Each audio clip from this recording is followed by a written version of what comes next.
Hello mga idol! Ito naman si Miss Kente. Leftover na lang kakainin. Kain tayo, mga followers. Leftover. Hindi magsayang ng pagkain. Mahirap maghanap ng pera.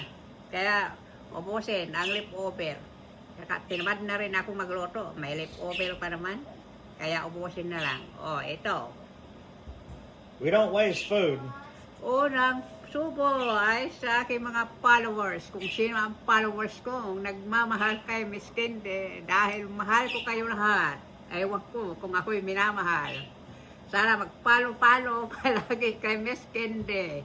Oh, amen. Okay.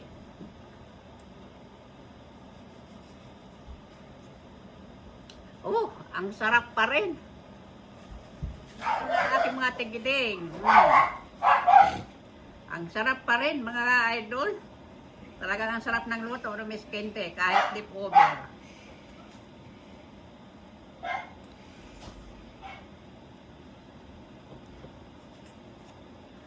Ang init naman. It's too hot still.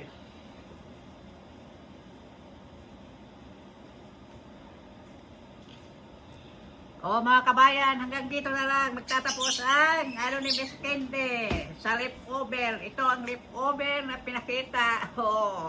Yummy still. Thank you for watching. Bye!